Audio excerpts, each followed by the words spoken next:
Oil climbing higher as tensions with Iran escalate. Iran just releasing a video of what they claim is their capture of a second British oil tanker last week. They're still holding hostages, and now Iran is claiming that they have captured 17 CIA agents, sentencing some of them to death. Here's the president's response this afternoon.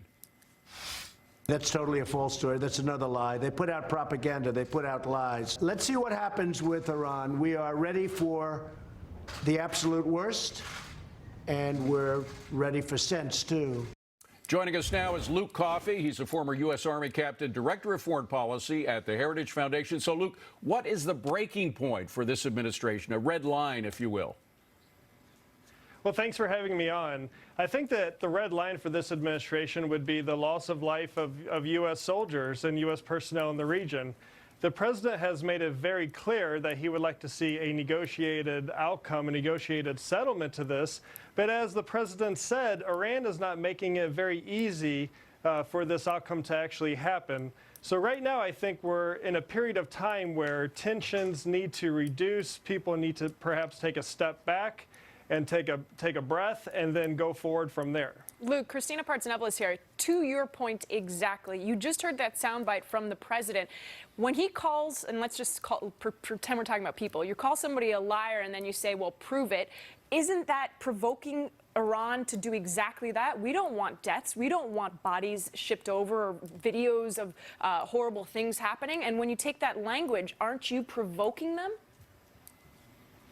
Well, Iran has been provocative since 1979 to the United States, and nothing since the Iran deal was agreed a couple of years ago has actually changed Iran's behavior.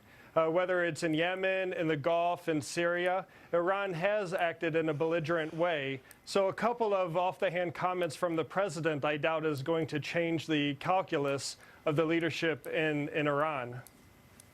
Luke, Gary Kalpam, we've sent Patriot missiles, B-52s, the Abraham Lincoln, a lot more troops there. And all we keep hearing is, well, Iran will never, ever go too far. But it seems like they keep poking us, and now they're poking Britain. Are we worried they're going to do something real crazy and this thing is really going to escalate and then look out?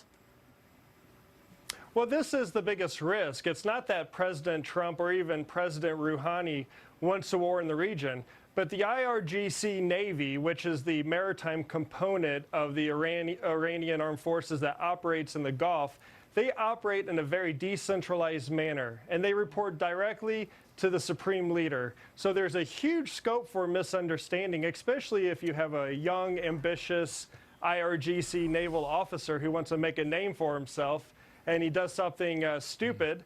It could spiral into a much bigger conflict, and that's what we want to try to avoid. Luke, it's Jonathan.